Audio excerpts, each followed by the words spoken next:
Alrighty. Welcome everybody. Seems like we're good to go. So I'll just get right into it. Today I will be talking on the topic of I Own It, one of our culture review points that we're going to be going through lately. Um, so yeah, just getting right into it. I've structured the presentation of what, when, who, and why. Um, so moving forward in the slide deck. Um, So what do we own? So the idea is I own it in one of our culture points. So what do we own exactly? And so the first thing that kind of comes to mind, or one of the biggest things, is our responsibilities, right? Um, so it's a matter of being accountable for our individual tasks, being on top of our duties, and make sure our daily tasks are on our shoulders as well. And so kind of going a little bit deeper into that as well. It's also we own the clarity of our responsibility. You know, if there's confusion in our roles or kind of if there's kind of confusion what we're supposed to do, it's important for us ourselves as an individual to kind of communicate that, and um, that's relying on us as an individual is to clarify that as well. Another big point is it's what do we own is it's our part to maintain the culture kind of moving forward. And this is a big point as well as a whole, but I thought I'd put it up front in the presentation here is as we do grow and as we do onboard new people through our whole screening process, and we do expand, it's going to become more important to maintain our culture, which which does fall under each of our responsibilities. You know, it's each of us, it's each of our responsibility to uphold our culture points, and it'll take consistent review, kind of what we're doing now, to keep the culture alive and flowing as we do bring on more people. But it's important for us as individuals to kind of keep that top of mind to maintain our culture as well. So moving forward, kind of continuing on with what do we own? We also own, our commitment to our relationships, right? Um, this is both our relationships with our coworkers as well as our clients. They both need maintenance. You know, it's kind of checking in on the relationship and keeping them healthy. You know, it takes a lot of effort to keep relationships um, upkept in a sense. Um, as well. Another big point that I thought I'd add in there is kind of our shortfalls. Um, the idea of I own it. It also comes into play with our shortfalls as well. Uh, you want to accept with humility and find ways to mitigate and improve for the next time. It's not shifting blame on others when it is our fault. It's kind of our fault. It's nothing else we can kind of do about that. But it's a matter of stepping up and figuring out how to improve for the next time, right? And so this is a good segue to the next slide I have here, which is kind of examples of being accountable for yourself. And I'd love to open it up for the group as well. And I'm happy to share my example here first to kind of get an idea of what I'm looking for. But for me, kind of my own accountability, there's a point in time where I kind of dropped the ball when I was in the CMA role for getting a hot money sheet one of the months.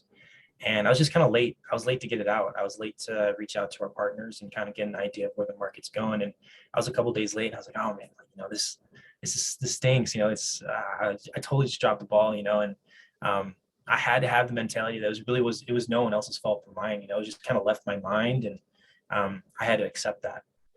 But the key point here is, what did I do to kind of approach the situation and kind of not let that happen in the future. And it was super simple. I just set a calendar reminder for myself.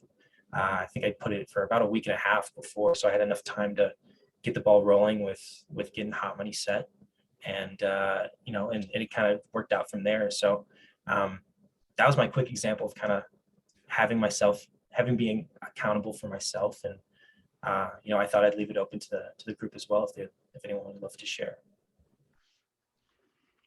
I've had many instances where, clients are getting frustrated with, the process or the lender. And a lot of times, and there's been some recent examples where the client's like really complaining about the lender. And what I typically do is I will first acknowledge their frustration. But then the second thing I usually do is I say, I'm just as much to blame, because I'm the one that brought you here and I'm the one that's supposed to be managing the process. And although, yes, there probably are some things that are out of my control, but I do have some part in this. And so inevitably, what happens is people, their flared up anger tends to go down, because just having that moment of just acknowledging and being accountable and having some humility in that moment just tends to take a little bit of the emotion out of the air. So that's just always been an exercise that I want to continue to do, and just to be accountable. So that's something that's happened for me. Absolutely. Absolutely. Yeah, that's a great example. Yeah, there's another thing to be said about like disciplined accountability, where you try to like not make it about someone else, but try to figure out like, how did we go wrong, or how did I go wrong in a process where things break down. It's so easy to push off accountability, but always have the discipline to think about yourself first, how you might have impacted the situation and how it had an impact on the bigger picture, like other people around you too. And then that's usually how I work backwards, is like, what did I do first? And then what was the process I went through to get to this point? And where could I have shifted or changed? And that's also good learning too. So I think accountability is huge, and I'll always blame myself first, no matter what, just because sometimes inevitably there is something I probably did wrong in the middle. So I think it's, accountability is something you own, where you, even no matter what the situation, how are you accountable for it? And blame is kind of like the excuse of where you try to push it off on somebody else. Taking the blame is really taking accountability. It's different. Blame is trying to just misdirect, and accountability is taking ownership, I think. It's a good distinction. Absolutely. Those are great points. Absolutely. Yeah. So kind of moving forward, who owns it? I think this is pretty obvious. It's really everyone. With the group that we have now, it's super important to have everyone on the same page, the same mentality with the idea of owning it, for a culture to be so strong as it is and to be as effective as it is as well. So it really just comes down to everyone playing their part with owning it. So moving forward as well, when do we own it? And the short answer to that is kind of every day. It's a perspective to have. It's a mentality to have as well. And in order to have the culture that we have now and keep consistent on it, we have to do it every day. And we have to have that approach to situations like that every day when they do come about. As well, we do it with clients. We want to reflect humility if things do go sideways, obviously. We also, we want to own it. We have owned it in the past, and we do it now, and we hope to do it in the future as well, when we do have that perspective. So we've done it in the past, which has helped bring us to where we are here now, and in our culture as well, and how we approach things. We're doing it in the present. We've seen the results of our accountability from feedback we've gotten from clients and everyone around us as well. And we plan to quote unquote own it in the future to keep us on track to where we want to stay on as well.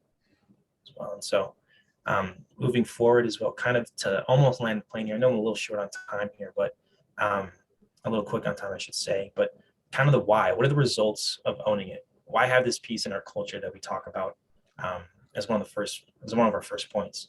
What it kind of creates is an extremely strong workforce and very efficient as well.